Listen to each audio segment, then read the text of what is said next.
have people buy these tickets in advance. This is what you're going to get, and then you kind of get paid up front before it can actually happen. So right. That's the goal. Yeah. So. And I think you're on your way with doing that camp. Is that art camp in Colorado? Mm-hmm. So it's that's how my wife and I, we have to travel twice a year. We have to it's just part of, because we're old and we worked hard for a long time, and our kids are grown out of the house. So, you need your sanity for yourself, Mm-hmm.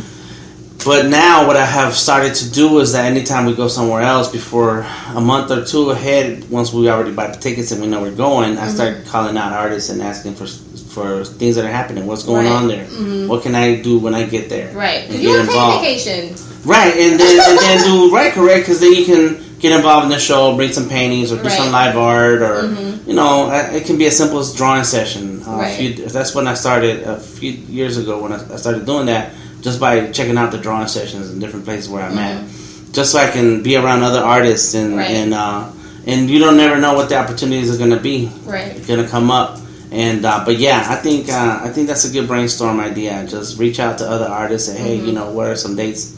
What's happening down there? What's going on? And nowadays with Instagram, Facebook, and Twitter and all that, going on. It's easy. It's easy to connect with people and artists from all over the place. Right. I actually had an artist reach out to me from New York, and he was like, "Oh, I want to, do a paint session." I was like, "Are you in Atlanta?" And he was like, "No, I'm in New York." And I was like, "Oh, well, due time, one day it will happen." I'm in New York, or you can come out here. Yeah. So, but yeah, just trying to align myself with different art events and working with artists that I look up to. I got the opportunity to help Fabian with the Fort Warrior painting in Caverstown. Yes. And I was just like, I painted murals on the inside of houses, like on the inside of buildings, but that was my first large project that I ever painted. And I was like, okay, this is inspiring. I want to get my art on the wall, literally. So that's something like, well, maybe Fort Warrior will invite me next year. We'll see. I think that would be dope. So just trying to learn from people that I admire. That's right. You always have to learn and you always have to grow. So nice.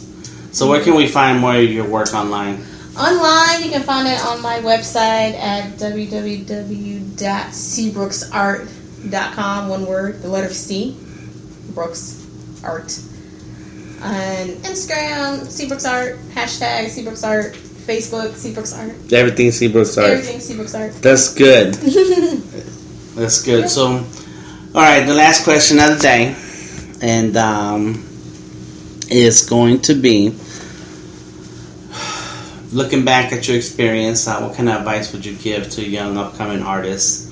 Either top 1, top 3, top 5 piece of advice. I would say to definitely stay true to yourself. Always, keep up with your sketchbook.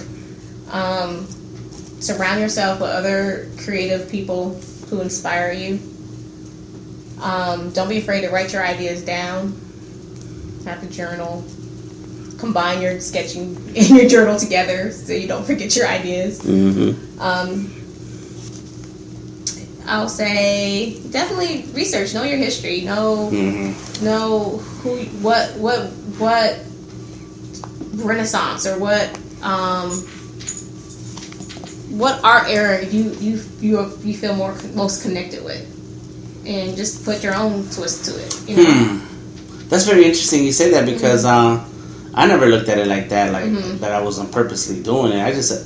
I'm a history guy. I like history. I love history, reading about history. And of course, Mexican history is my favorite. Mexican. Right. And the Aztec period is my favorite, and that's where I center my art. And but it was never like a conscious thing. But but of course, now that you say it in words, like, wow, that's true. If you dig down into yourself, what is it about you? Right. And now my question was going to be is when you say stay true to yourself, why do you say that? What is it that you learn about yourself that means something to you? Because I think it's so easy, especially nowadays with even though Instagram, social media is great, it can be a catch-22. Like you can constantly compare yourself to other people, and just because your work doesn't look like somebody else's doesn't mean your work isn't good. There's been plenty of times, like I know I painted a picture of Malcolm X, and there's so many paintings of Malcolm X, and I'll see a really dope one, and I'm like, oh, man, mine isn't that good. But no, I have to realize that this is my stroke. No one's going to ever create the same stroke that I created. So just knowing that what you can bring to the table and like what your gift is going to be totally different from everybody else's. You can be inspired by somebody else, but you don't want to copy. You want to definitely know who you are and what your strengths are. If you just like to use pen and ink, then just use pen and ink. Don't force yourself to do so. I mean, I say it's cool to experiment and try other avenues, but if you know what you're good at, then do what you're good at, and don't get influenced by people to tell you that you shouldn't do something, because you're the artist. You can do whatever you want. Just like we wake up every day, we can go any direction we want. We can go east, north, west, south. You can do whatever you want, and you have to be able to embrace that.